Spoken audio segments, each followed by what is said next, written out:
Hello class, I hope you enjoyed reading the 5th book of Chaucer's Troilus and Cressida. We see a complete, really beautiful story here. Obviously a sad story, a tragedy, as the narrator points out to you during the final lines and pages of the romance. But we also see courtly love. Star-crossed lovers a bit, yes. They get to consummate their love. But yes, they definitely, they don't end up together in the end. And Troilus dies. Again, it's a sad story. I've always liked it, though. There are some other stories about love that Chaucer relates, especially in the Canterbury Tales. I'm not so fond of, but this one's neat. And maybe one of the things I like about this story is that Chaucer gives Cressida a considerate sort of rendering with his narrator. He's not as condemnatory of her, kind of like he's not as condemnatory of the wife of Bath, making her a little funner character, as he is, as other authors of the same story were at some point. And that's one of the things I've always liked about this story. And you have a lot of interesting things going on. What's neat, and as pointed out in one of your articles for this week, is that Chaucer doesn't lose the love story in the story of Troy. He doesn't get caught up in the Trojan War so much that we actually miss the romance between Troilus and Cressida. That's really what this story is about. And but we see here the kind of the final, obviously the ending where Cressida ends up with Diomed. At this point, we might actually think Cressida is a little less the victim that she appears in other books, though, because, as Troilus points out, she gives a brooch to Diomed that Troilus gave her. And this is a little bit, didn't she have another brooch she could give to Diomed? Did it have to be the one that Troilus gave her?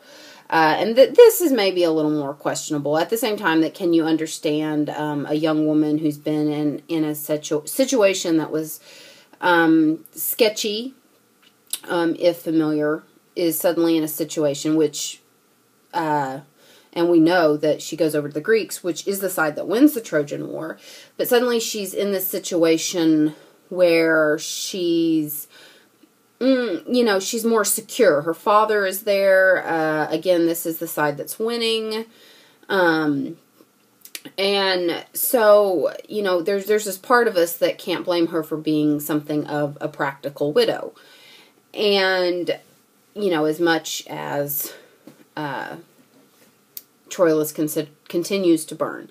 And again, we have this exchange of letters. Troilus and Cressida their romance begins with an exchange of letters, and it ends here also with that exchange, the same exchange of letters. And, Cressida, despite her protest, never actually goes to meet Troilus, and then Troilus commits a form of suicide. It's not actual suicide since he is killed in battle, but the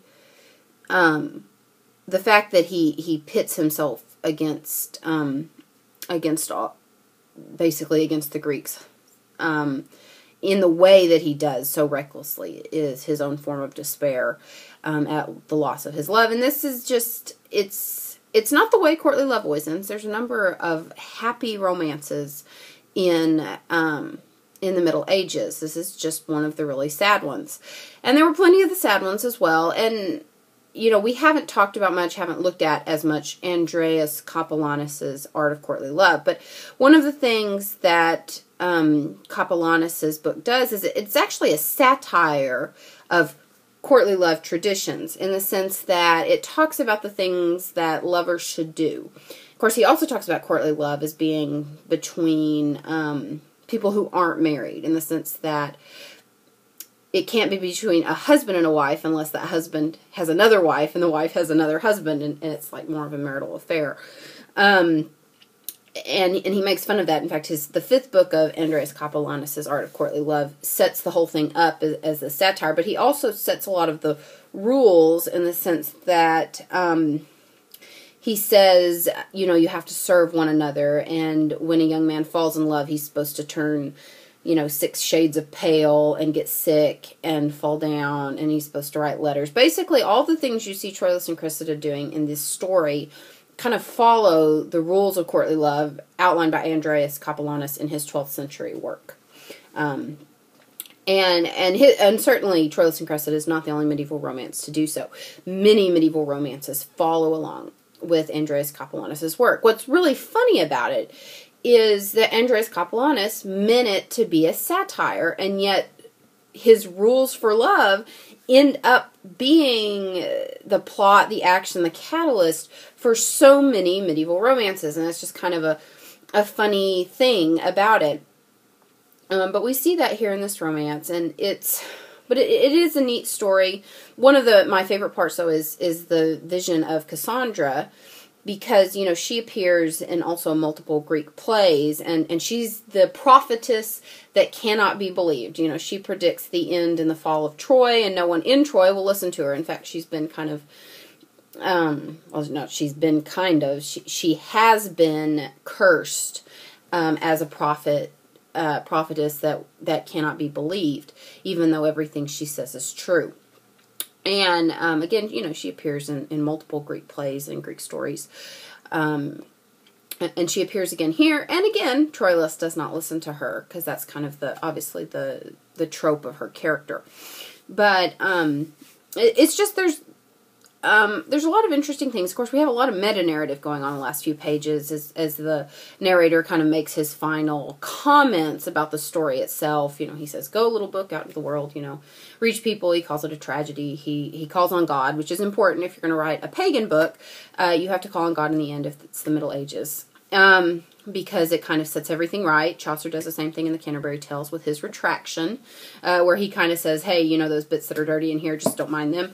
I love God, forgive me, God, for writing those dirty bits, and that sort of thing, and praise to God, because that's kind of the correct medieval thing to do when you've written something you maybe shouldn't have written, at least according to culture at the time.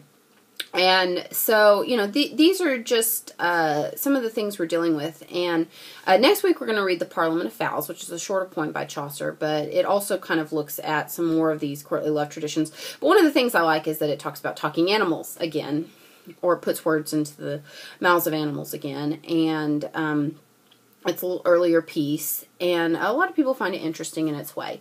So we're going to read that. Don't forget your papers are due this week by Friday, and next week your video diary is due. We will have a essay final. The essay final will be over the Parliament of Fowls and Troilus and Cressida. It won't be over the Canterbury Tales. That's kind of what the paper's for, and you already had your test over them. So, and I hope you all are enjoying or have enjoyed most of this semester. And I look forward to reading your papers this week. Best.